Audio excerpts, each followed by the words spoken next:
اسلام میں راتوں کو خاص اہمیت حاصل ہے۔ کچھ راتیں انسان کی تقدیر بدلنے کی صلاحیت رکھتی ہیں۔ شب قدر جس میں قرآن نازل ہوا، اور پھر شعبان کی 15ویں رات جسے بر صغیر میں شب برات کہا جاتا ہے۔ یہ رات مغفرت سے جوڑی جاتی ہے، رحمت سے منسوب کی جاتی ہے اور فیصلوں سے وابستہ سمجھی جاتی ہے۔ لیکن اسلامی تاریخ ہمیں یہ سکھاتی ہے کہ ہر عقیدہ دلیل مانگتا ہے۔ آج ہم دیکھیں گے قرآن کی روشنی میں احادیث نبوی صلی اللہ علیہ وسلم کی بنیاد پر صحابہ کرام رضی اللہ عنہم اور تابعین رحمہم اللہ کے عمل سے کہ شب برات کی اصل حقیقت کیا ہے۔ قرآن مجید کی سورت الدخان آیت نمبر 3۔ اللہ تعالیٰ فرماتے ہیں، بے شک ہم نے اسے ایک مبارک رات میں نازل کیا۔ یہ آیت ایک سوال کو جنم دیتی ہے، یہ مبارک رات کون سی ہے؟ اکثر مفسرین جن میں امام ابن کثیر رحمۃ اللہ علیہ، امام طبری رحمۃ اللہ علیہ شامل ہیں، اسے شب قدر قرار دیتے ہیں، لیکن بعض علماء نے اس آیت کو شعبان کی 15ویں رات سے بھی جوڑا۔ یہاں ایک اہم نقطہ ہے، اسلام اختلاف رائے کو جرم نہیں بناتا، لیکن فیصلہ ہمیشہ دلیل پر ہوتا ہے۔ اکثر محدثین کے نزدیک قرآن کا نزول شب قدر میں ہی ثابت ہے، لہٰذا لیلۃ مبارکہ بنیادی طور پر شب قدر ہی ہے، لیکن یہ بات شب برات کی فضیلت کو مکمل رد نہیں کرتی، یہ ہمیں اگلے مرحلے کی طرف لے جاتی ہے۔ مدینہ کی خاموش راتیں، نبی کریم صلی اللہ علیہ وسلم کی عبادت۔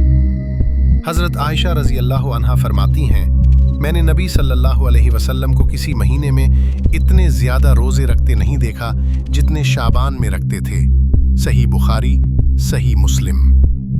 یہ ایک واضح اشارہ ہے، شعبان نظر انداز کیا جانے والا مہینہ نہیں۔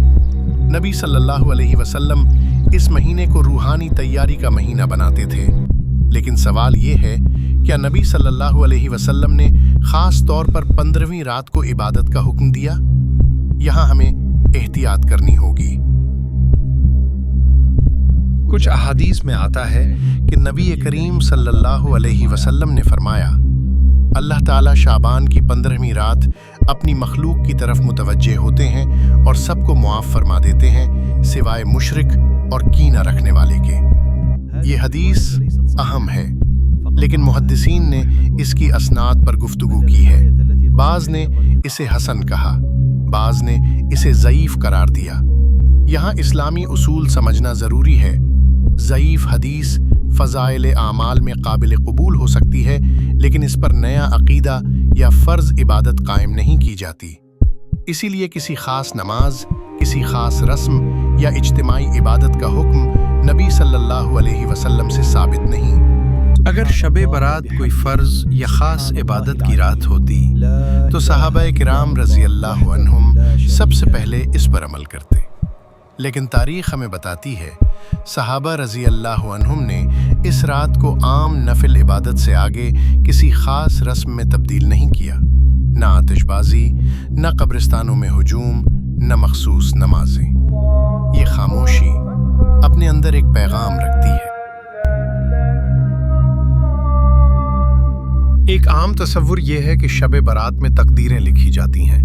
قرآن ہمیں بتاتا ہے تقدیر کا فیصلہ لیلۃ القدر میں ہوتا ہے، سورۃ القدر، واضح غیر مبہم۔ لہٰذا شب برات کو تقدیر کی رات کہنا قرآنی طور پر مضبوط نہیں، لیکن یہ رات اللہ کی رحمت کی یاد دہانی ضرور ہے۔ یہ رات آسمان سے اترنے والی فہرستوں کی نہیں، یہ رات انسان کے دل کی فہرست کی ہے۔ کینہ ہے یا نہیں، تکبر ہے یا نہیں، شرک ہے یا نہیں۔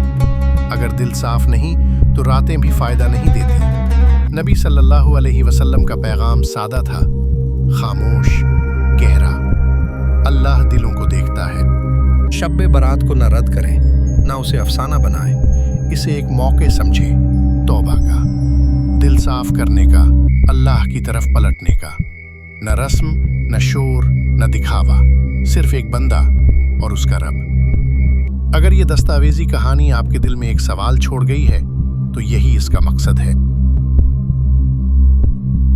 اگر آپ اسلامی حقائق اور تاریخی کہانیاں ایسے ہی جاننا چاہتے ہیں تو ہمارا چینل سبسکرائب کرنا نہ بھولیں، بیل آئیکن دبائیں تاکہ ہر نئی ویڈیو آپ تک فوراً پہنچے، اور دوستوں کے ساتھ شیئر کریں تاکہ علم سب تک پہنچے۔